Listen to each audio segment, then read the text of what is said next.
Welcome to another episode of Teen Minds Redefined, where we hopefully turn chaos to calm when it comes to relationships with your teenagers. And today I am super excited to have a guest, Tiffany Hernandes from the Ultimate Homeschool Community. So I just want to let Tiffany kind of give her intro, tell us who she is and how she got to where she is. And then I probably have 1,000 questions that might take us a month to get through, but I will try to keep it down. I'm really excited because this is something I didn't even really consider for interviewing my podcast until I saw Tiffany's podcast.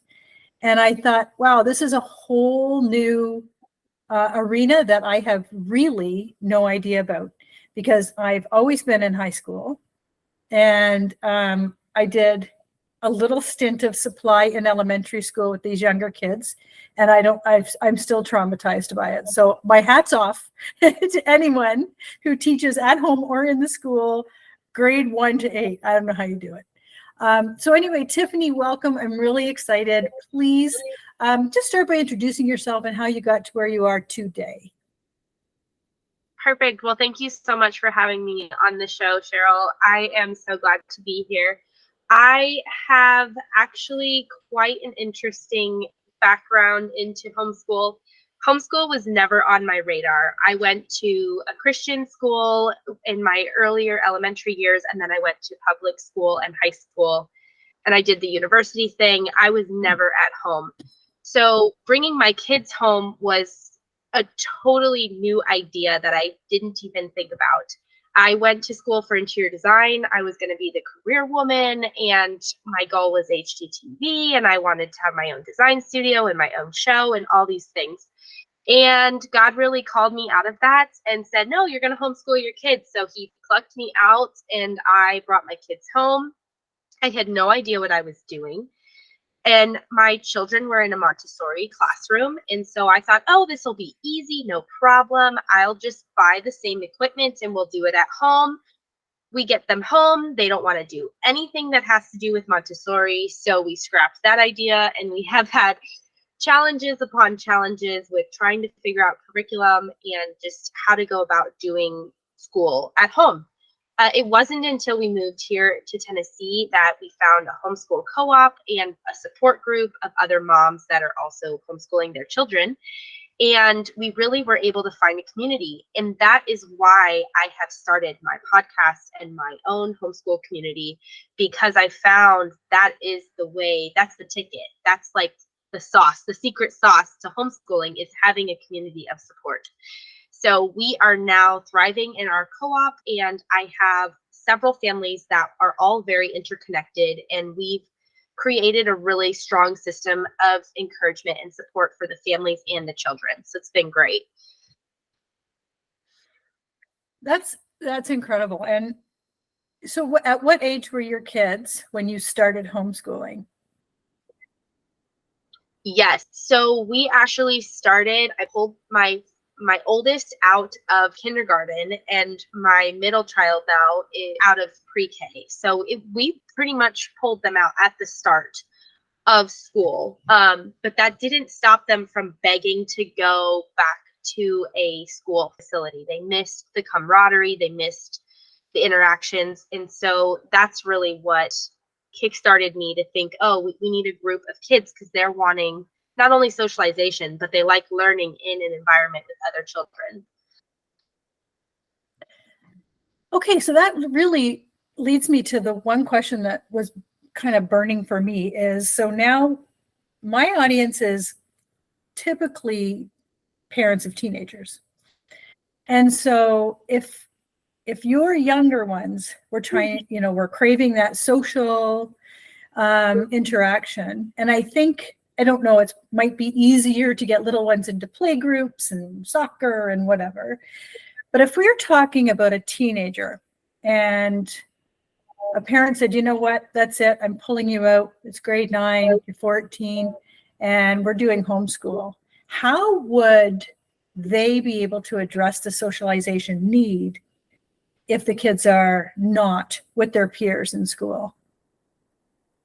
Absolutely. So I just actually had a conversation with a parent, two parents actually, with the mom and the dad, and their child is seventh grade, I think. He's 13 about roughly, um, pulling him out in seventh grade from, I think it was seventh grade, maybe it was eighth grade. I don't know. He was just starting to go into high school and they pulled him out. And it was hard for him at first. There was a lot of backlash towards the parents because of pulling him out of the social environment. However, there was a lot of bullying going on. There was a lot of peers that weren't treating him properly. And so the parents saw that, even though the child didn't see that. And it was hard for them to initially start and do something totally different. But what they found was, once he was pulled out of that environment and he was able to take a break and get his feet wet in learning on his own and doing, you know, some of his more interesting backgrounds, you know, with being able to have what he wanted to do on the day's schedule versus what the school said, he was really thriving at that point. And it is hard with the socialization aspect because there are a lot of co-ops and groups and fellowships for the younger ones, and they tend to die off when they get to that high school age. And that's hard for high schoolers. What we have found, because I've been working with a mom who's been homeschooling for 25 years, 4 of her children are graduated from homeschool and now onto their own thing, either going to college or trade school or what have you. They're very successful. And they ended up helping their mom in the co-op as they got older. So even though they might not have been learning in the co-op, they were now assisting and helping. So at that age group, it's really hard to tell what the child is wanting from a co-op because they don't share what they really care about all the time. And we have found that giving them that role to be in a leadership position gives them purpose, it gives them confidence, it gives them something to look forward to and to strive for. We have here in Tennessee a program for scholarships for college, and the child has to have so many volunteer hours. So whether the child is in high school or homeschool, they can apply for these scholarships, but they have to have volunteer hours. So a lot of them end up getting motivated for the college aspect to say, oh, I can put this on my resume. And although it might not be socially involved, they are still getting involvement within the community. So we actually have a ministry called Tender Heart Ministries that I run, and we have had several homeschoolers and regular public schoolers come and help volunteer by helping face paint and do arts and crafts for our kids at our different events that we run. I just had a homeschool back to school bash in August, and we had a few come out and I had to sign their cards, and they were so happy to be there.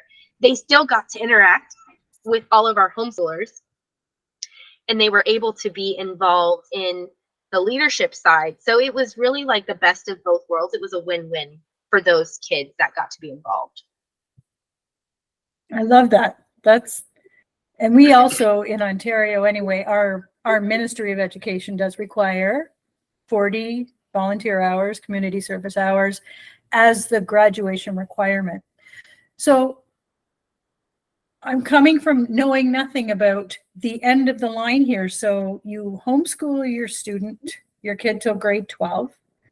So in high school, they check all the boxes, they get their OSSD diploma requirements, and then they take that and they apply to university or they apply to college. So how do they tick off those boxes and have the requirements to apply to post-secondary? Right. So it runs the same way. We have a lot of homeschool families, especially here in the States in Tennessee, that are under an umbrella school. So we register with an online school that keeps all of our records for us. So we are essentially under their umbrella of teaching. even though we're the teacher and they're staying at home. So we put in all of the requirements that are needed for graduation. They get their records kept there, and they get a diploma from the umbrella school that they can then apply to schools for college. And the other thing that they have here as well is they have a GED. They can take a test to basically collect out of needing that diploma, and instead they get a GED, which is like a general education. It's a general education diploma, but we have homeschoolers do both of those things. So the GED will act as the diploma, or you can go through and do like the umbrella school and get your diploma that way. Okay, so who's to say, I'm trying to fill in the gap here. Who's to say you've got a parent and they're homeschooling their kid up to grade 12, and they're just checking the boxes, but not actually fulfilling the curriculum expectations. And I would say there's probably 1% of a homeschooling parent that might do that, because you're not doing them any justice, clearly. But is there a regulation system around that? So there's actually legislation going on right now in the States that a lot of parents are upheavaled about. In Tennessee, they are trying to change the language because they want it more regulated. And we have chosen to homeschool because we do not want as much regulation, because what they're teaching in the schools, a lot of times we do not agree with. And so there's this disconnect of what the state wants versus what we want. And with the language that they're changing, they are wanting us to basically be registered under their charter school as a hybrid. So we would still be under their public school entity, but working from home. And that has ruffled a lot of parents' feathers. Yes, you do have the 1% that will just check off the boxes. Currently, we are unschooling ourselves. And that really means like the child is led to learn what they're interested in and not just to check off the boxes. Because what our goal is with a lot of the people that are in our community is to create lifelong learners. Yes, we want them to learn a set amount of skills to get out into the real world. But a lot of the time, the children either are disinterested or they're not connecting with the material, and so they don't memorize it. It doesn't sink in anyways. Versus we've learned when the child is interested and they want to learn the information, they're more willing to take that internally and then, utilize it. And so with that, and with the umbrella schools, you can still do an unschooling or an unconventional type of diploma as long as they can have their entrance tests and as long as they can, regurgitate the information that's required. Who's to say that they didn't learn? So I think it really comes down to, what the parent is doing, but also what the child is doing and how they work together to get all those checked boxes done. So this brings up two things for me as you're talking. I'm a special education specialist. So I've been working with IEPs for 28 years. And I'm thinking as you're talking, this would eliminate any need for an IEP because parents, first of all, know their kids better than any teacher in the building and would be very open to working with their strengths just organically, which I think is wonderful. And I also, as you were talking about their interests, I'm very much into thinking outside the box, especially for our kids with disabilities or neurodivergent kids, thinking outside the box, not just for grade 9 to 12, but for post-secondary opportunities. And I feel like it doesn't need to be linear. And I think, and I'm sure COVID kind of escalated the homeschooling, unschooling, I'm not sure. But I also think that being able to find something entrepreneurial, podcast, online business, like any of that, as opposed to, oh, you have to go to college. Oh, you have to go to university. You have to fulfill all my dreams. So this really resonates with me. I love that. I love that. Yes, yes. So let me We actually ask. have several neurodivergent children in our co-op.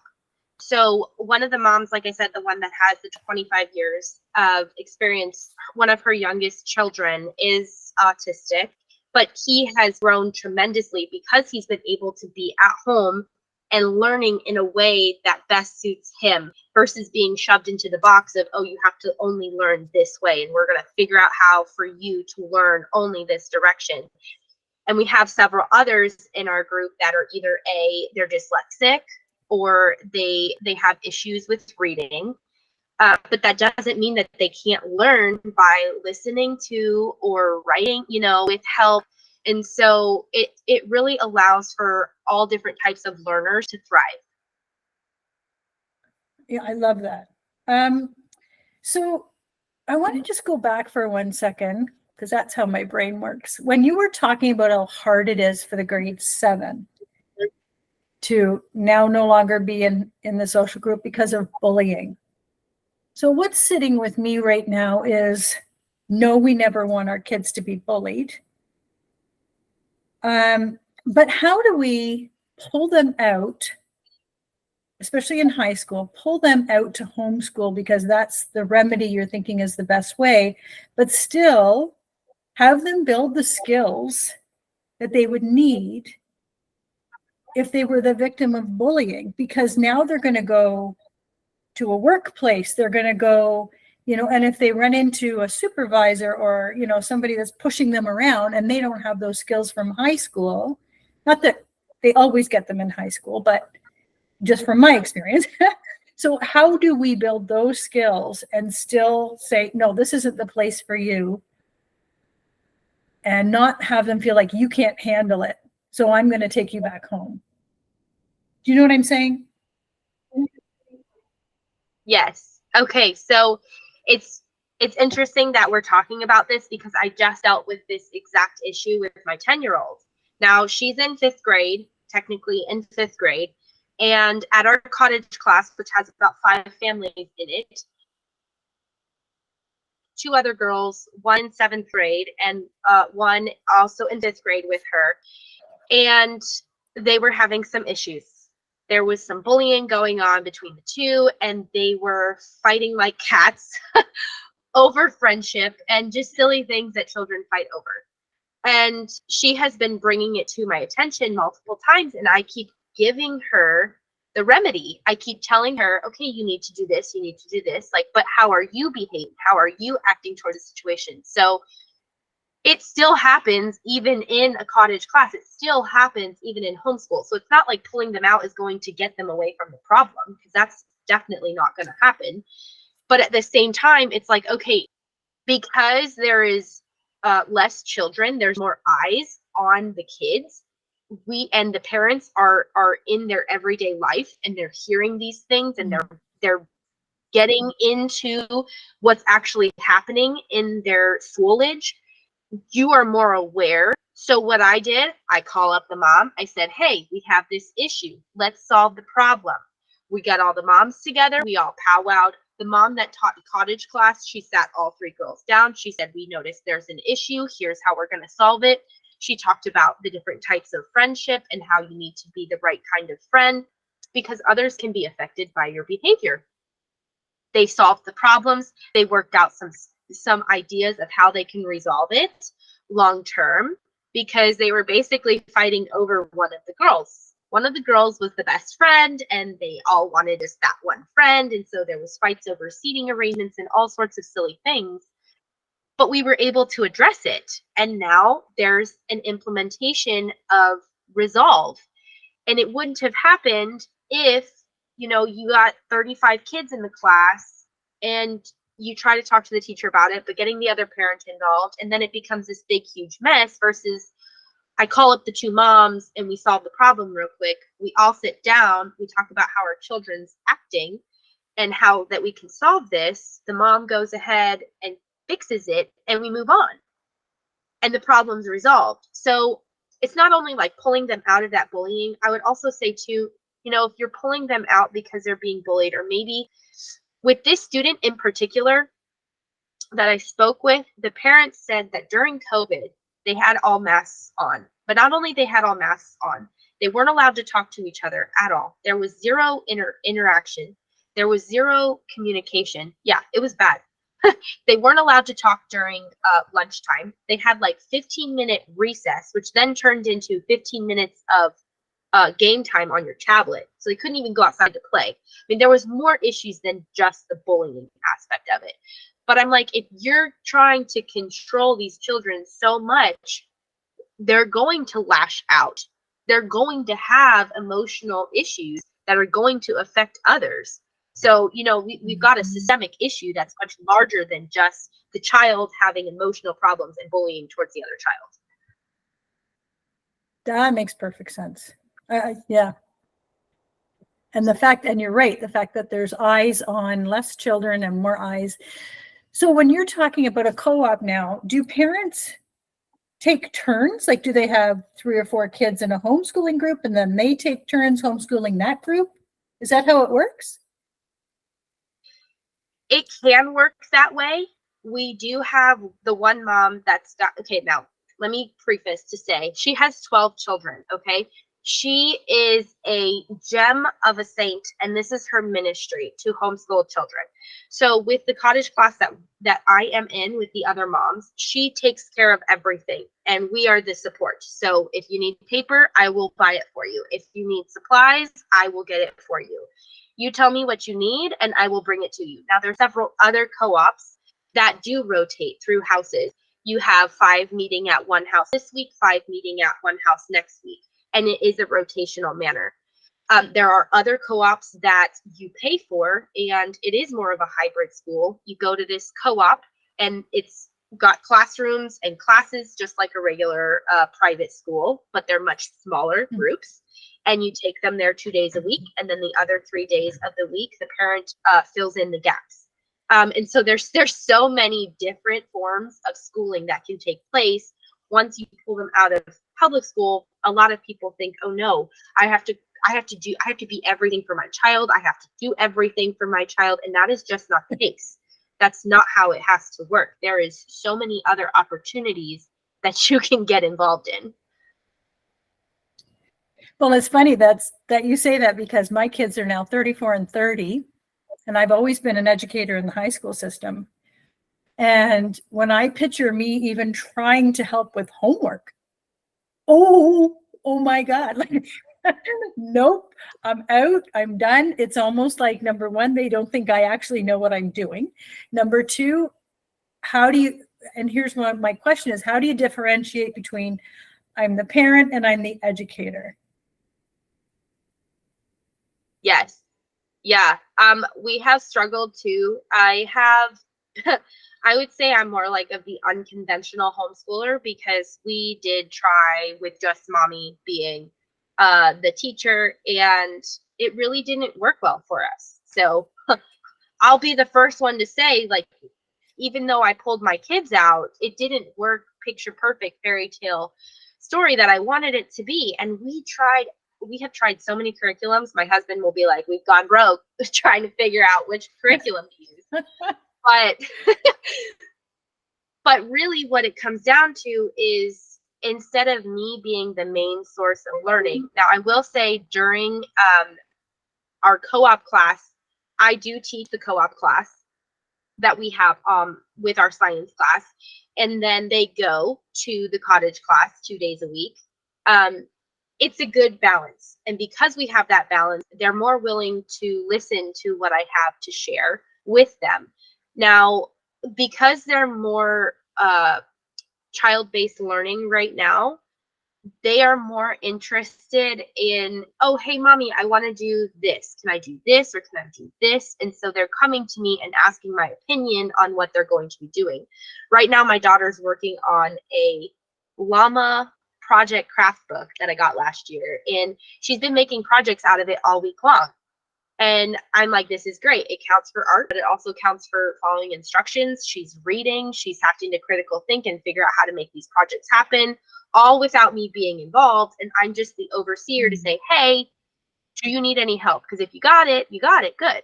Like, learn and have fun and enjoy it, right? We want them to be enjoying. So I think it really boils down to the child and the parent connection, which I will say, if anybody is going to choose to homeschool their high schooler and they're thinking that's like the route they need to take, I will absolutely strongly suggest for them to deschool for a period of time. That means no schoolwork whatsoever for at least a couple of months. It's supposed to be 1 month for every year that they're in school. So if they've been out for 9 years, in school, then you need to be out at least, I would say at least 6 months of no schoolwork at all. Wow. And that is really to reconnect back to your child and to find what they're interested in, to let them decompress from all the stress and all of the environmental changes that they're going to be going through, because this is a huge life change to go from sitting in a desk all day long to, oh, I come home and now I don't have to sit in a desk. I can learn on the couch. I can go outside and read. I can act like a person. I can go in my garden and learn earth science. I can, go with my astronomy, and I can be doing school at 9 o'clock at night, whenever I want. And so taking that leap to come out of the public school system and come into the homeschool system, you'd need some grace period. Okay. And I don't know, I mean, in Ontario, in our ministry, we have the term universal design. Are you familiar with that? And I feel like this is not too well, not too. it's just encompassing all inclusion. And I feel like Okay. what you're describing to me for high school is universal design live and in concert. Like that's I'm so glad we did this, because I've been 25 years in a very large public school system. And then I did 3 years in a private Christian school system. And both very, very different. Some, I find obviously some very positive experiences in both.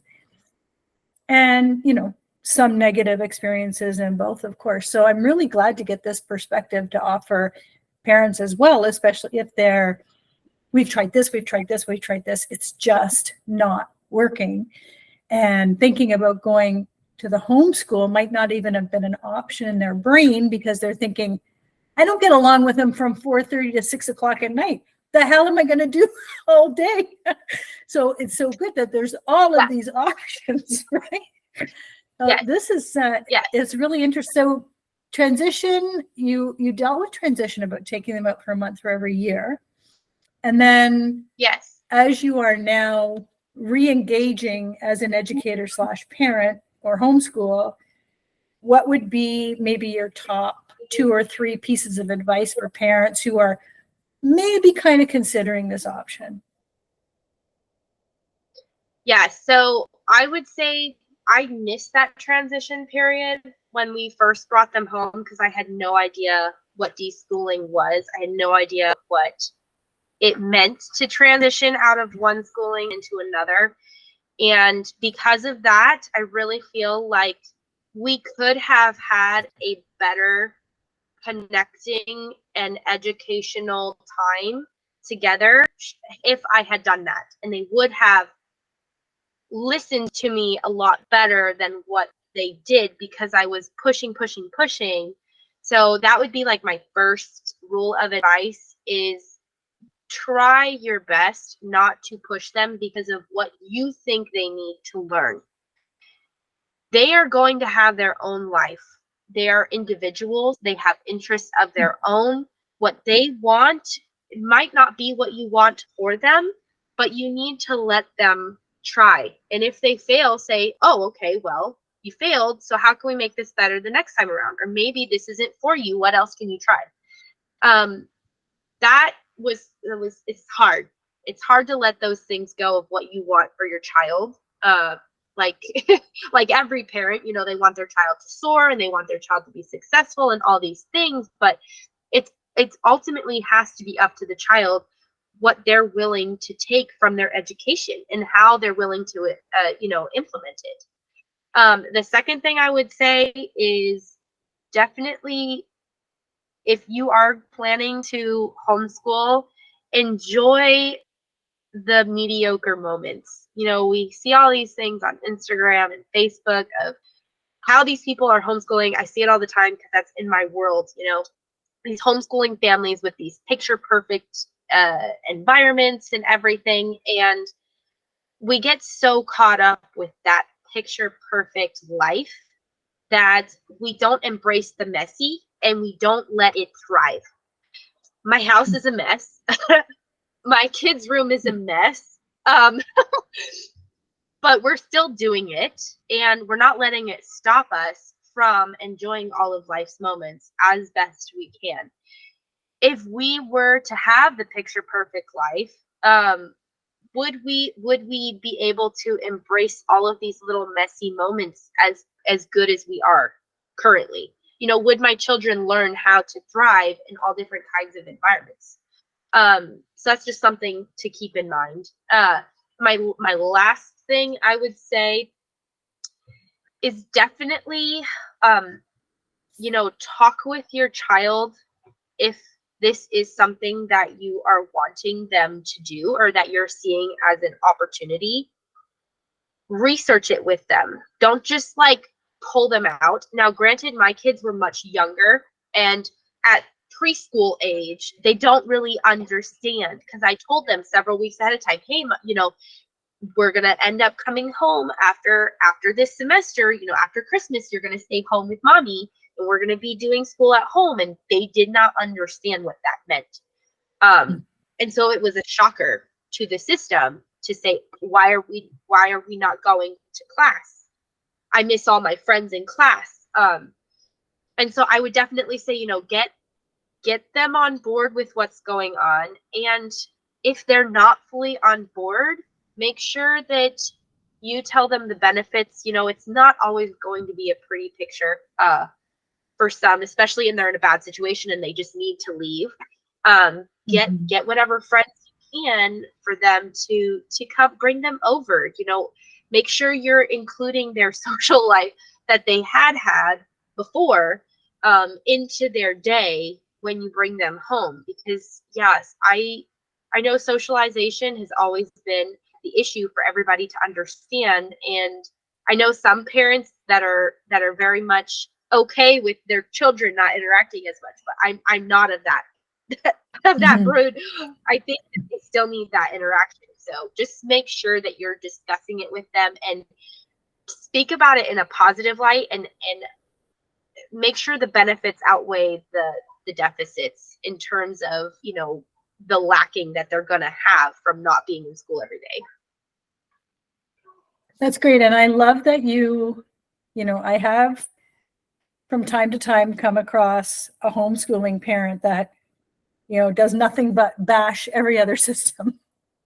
And so I'm glad you're coming at it like this, because no, it doesn't work for everybody. But I think one thing that really sits with me is it gives a lot of opportunity for kids to do things that lights them up, as opposed to those little flickers of time after 3 o'clock and before 8 o'clock, but then they're in that structure. So I feel like that's really exciting. And I think, just because I'm going to relate to myself, I spent, you know, 30 years in a structure, which I loved, but now I'm doing something, and I think you are too, that lights you up. We waited too long. Yes. So we want this for our kids at 14 and 15 and 16. Like, figure this out. Like, I've got goosebumps just talking about it, because I think, oh, this is so important. This is so important. Yes. I love this. Yes. Thank you so much for that. You're so welcome. I am all about teaching children how to be their own boss. I am not allowing my children to think that college is the only answer. right now, the way that college is priced, it is astronomical just to get a piece of paper that says I'm certified. My daughter actually right now, over the last 2 years, we have a small hometown, and she has been able to shadow the veterinarian service in our town. And the veterinarian was also homeschooled. She was absolutely on board with having her come in. I bought her scrubs. She goes to the vet when we can make it happen. And she absolutely loves it. Now, would she have had that opportunity if she was in school 24/7?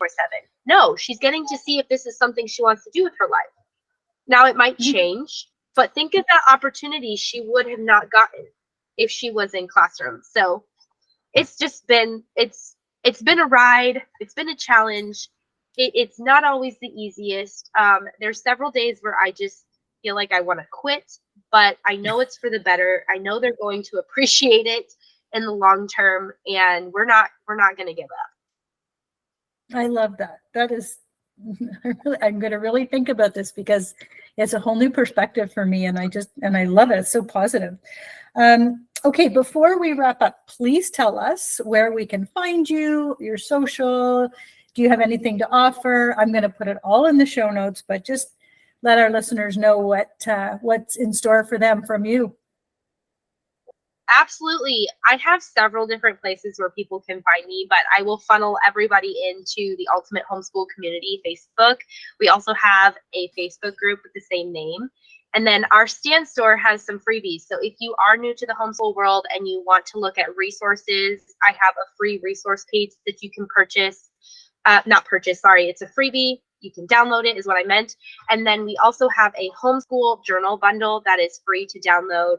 Because we have several different experiences that we take. And so this is a way where you can write everything down and have it for your records. So also my podcast, my podcast is in there. You can find it on my Facebook page as well. I love it. Well, thank you. This was excellent and informative. And I have a funny feeling. There's a few processes you talked about you were in the middle of. So this might require another guesting for you on this podcast, and maybe even some reaction from parents who have more questions. We might have to do this again. This was great. So thank you so much for joining us on Teen Minds Redefined, and we will see you on the next episode. Have a great day.